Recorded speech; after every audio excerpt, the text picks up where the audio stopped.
What's good? What's good? We back live. Triple P, Paul Pickett podcast. You get a sip of my water while y'all doing that. While I'm doing that, hit that subscribe button in that right hand corner. If you're on YouTube, if you're on Facebook, Instagram, hit that follow. You're watching us on TikTok, hit that follow. Get in a few things. I'm gonna bounce back and forth NFL to basketball. First, Tebow signing with the Jags. Oh man, like it's just tough, man. I mean, like Tim Tebow's a nice guy and all, but you never heard of nothing like this ever. This guy been out the league for 8 years. 8 years. I didn't even realize he been out the league that long. 8 years. Because time. I mean, time flies, man. So I didn't realize he was at the league 8 years already. They're signing this guy as a tight end to the Jacksonville Jaguars, who he's never played a tight end ever. Um, I guess for the last 8 years he's been trying to become a tight end. I don't know. It does look like um, some kind of privilege going on. I don't want to say like white privilege, but um, his coach, his college coach is the head coach now at the Jaguars. There's definitely some friendship privilege going on. Um, I don't know, man. To be honest with you, I would like to see I would like to see this work out. Just because everybody there's a lot of people that's just already saying this ain't gonna work. It doesn't make sense. It's crazy. So they're rooting against them. So I would like to see it work. Just because you know everybody's rooting against them, except the Tim Tebow fans, which I'm not a Tebow mania fan. But I just how can anybody understand this move from the Jacksonville Jaguars except to try to sell tickets? Or I don't get it. Like your old college coach is now the head coach, and you need a job. I don't know. You need a paycheck. Even though I thought he already had a paycheck from ESPN. Um, Basketball. Jalen Brown out for the season. Celtics are done. Boston Celtics is done. I mean, I hate to say it. Without Jalen Brown, your number two guy, Celtics are done. I mean, it's a devastating blow for a weird season for them. I mean, they got two of the best young players in the league, averaging like over 25 points a game. What really hasn't panned out for them is Kimber Walker that hasn't lived up to what they need him to live up to. If they had Kyrie Irving, they'd be so much better. Now that I think about it, um, and when the Hornets got rid of Kimba, like I almost was like, why didn't it just pay him? But now we get it. We get it. Hit that subscribe button in that right hand corner. Yeah, they obviously somebody on the Hornets seen this coming. They seen Kimba's starting to fizzle out the injuries. I mean, he's been injury prone like crazy of late. So yeah, the Kimba Walker has not panned out for them. Uh, to be honest with you, they should have kept Terry Rozier. Boston would be so much better if they kept Terry Rozier. Like, because Terry Rozier been balling out for the Hornets. He been balling. Scary Terry been balling out for the Hornets. Lakers in the play-in. I used to be a diehard LeBron fan. I used to be a diehard LeBron fan until recently. Like, I had to. He really crossed the line that like I can't really ride with you when you cross these kind of lines. Like one thing I don't like is when people give opinions or statements on things before they know any of the facts, and that really could set you up for failure. You got to get as many facts as you can before you start really speaking on things and commenting on things and giving opinions on things. And LeBron got a little upset because Lakers might be in the play-in. Talking about whoever did that thought that should be fired. I mean that's cool, but you're only saying that because y'all in the play-in now. That's the only reason you're saying it. And apparently you're not 100% healthy. Maybe you're not totally confident in your teammates. Anthony Davis wasn't looking 100% healthy until the other game. So yeah, Lakers in the play-in. If they get bounced out, would I be upset? No, I would not be upset. I would not be upset at all. They might have to play the Warriors. Steph Curry could have one of those Steph Curry nights, and that could be it. But I mean, karma's bitch sometimes. You know, NBA Coach of the Year. They were talking about this on First Take. Max Kellerman said he said Tom Thibodeau, and Tom Thibodeau has done a great job. And I think it's Chris Canny, I think is his name, said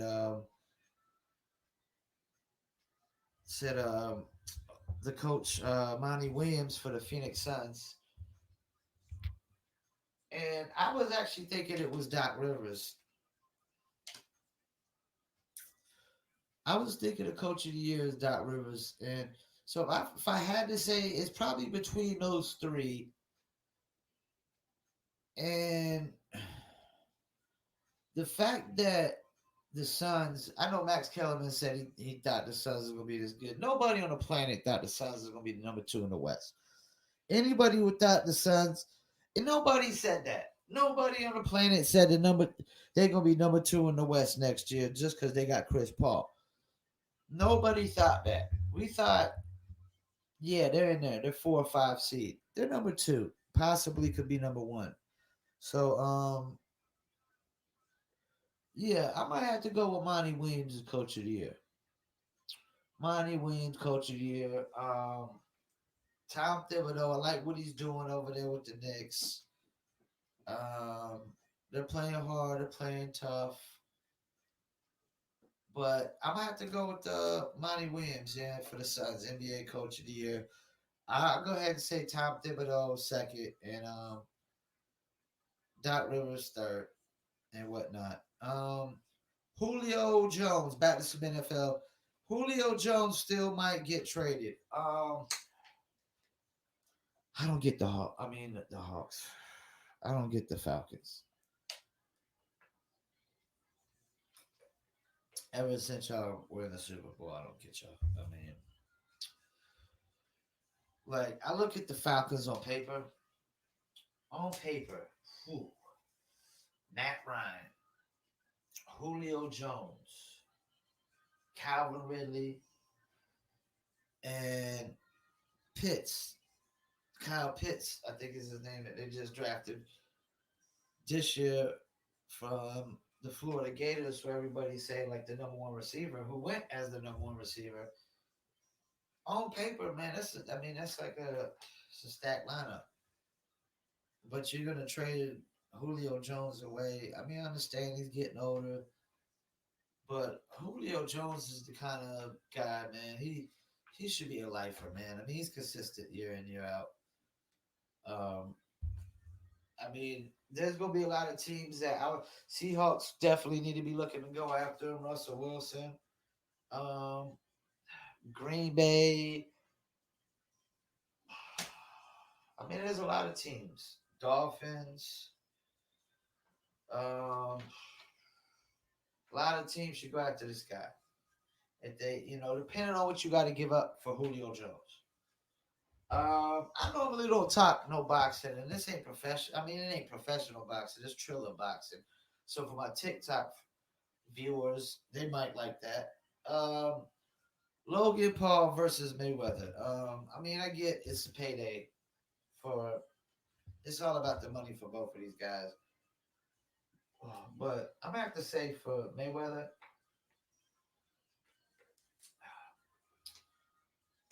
this is one time I hope he loses. I don't know, like I get Mayweather, flawless boxer, but I'm looking at the size. I'm looking at the age.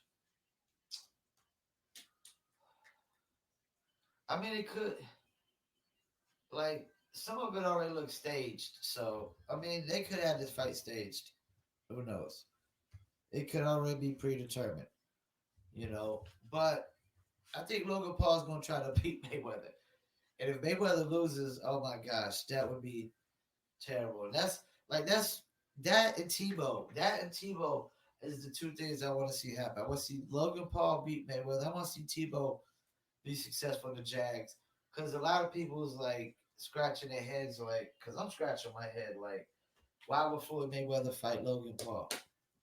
Why would Tebow go to the Jags? You know, I know why he would go to the Jags, but why would the Jags want him? I get Urban Meyer as a coach, but I mean, why? I don't get it, you know. But Logan Paul versus Mayweather, this could be like, this could make Logan Paul even more, and this could break Mayweather.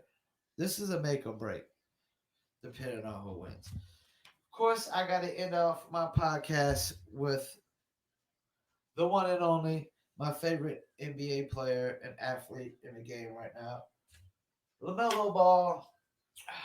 Come back from the wrist injury. Come back sooner than I think a lot of people thought. And yes, man, I'm impressed. Still, I'm excited for Charlotte. Um, I gotta get me a Lamelo Ball jersey here soon or something, man. I mean, really, man. Like I'm a fanatic, man. I'm a fanatic of this kid. I was not sold at first.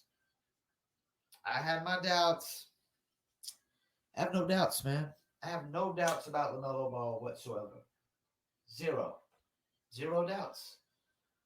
He is a franchise changer for the Charlotte Hornets. He's, you know, he might go back down. He might, besides Larry Johnson and Alonzo Mourning, he's going to go down as the most impactful draft pick ever, if not the most impactful draft pick draft pick ever. He impacts winning right away. Had he not get hurt, I'm going on record to say that we'd be in the playoffs easily. We'd be in the playoffs had he not get hurt. Because when he get hurt, so Gordon Hayward also was hurt, and that's the thing. Injuries and these COVID protocols. Charlotte Hornets are actually a really good team if we don't deal with injuries in these protocols. And we're young. You know, we're ascending. So I like our future. Um, I still don't know if LaMelo Ball gets rookie of the year because of the time he missed. Anthony Edwards is averaging about 18 a game right now. His rebounds, I think, should be a hell of a lot higher, though. I think that's what's going to prevent Anthony Edwards. Like with the hops he's got and the leaping ability he's got, I mean, this guy should be averaging 8 and 9 rebounds. He should be averaging 18 and 8. 18 and 8. You know, I'm not, the assist is one thing because he's a two guard, a small forward, but yeah, you know, 18 and 8. I mean, LaMelo's averaging like 16, 6 and 6. You don't really see too many rookies do that. Um, he's definitely a game changer, a franchise changer, and changes winning. Once again, I want you to hit that subscribe button in the right hand corner. Don't forget the audio version of my podcast. Hit Spotify, Apple, Amazon, Deezer, TuneIn, iHeartRadio, Slacker, several other platforms as well. You can Google Paul Pickett Podcast. Um, talk about nothing but NBA, NFL sports. Also, the video will go up on the YouTube pages, Facebook fan pages, Instagram TV pages, Twitter, as well as other social media platforms. And don't forget to hit the subscribe buttons and the follow buttons anywhere you are. And share the podcast as well if you can. I really appreciate it. Once again, my name is Paul Pickett. This is Triple P, the Paul Pickett Podcast. I want to thank y'all for tuning in. And once again, I'm out. Peace.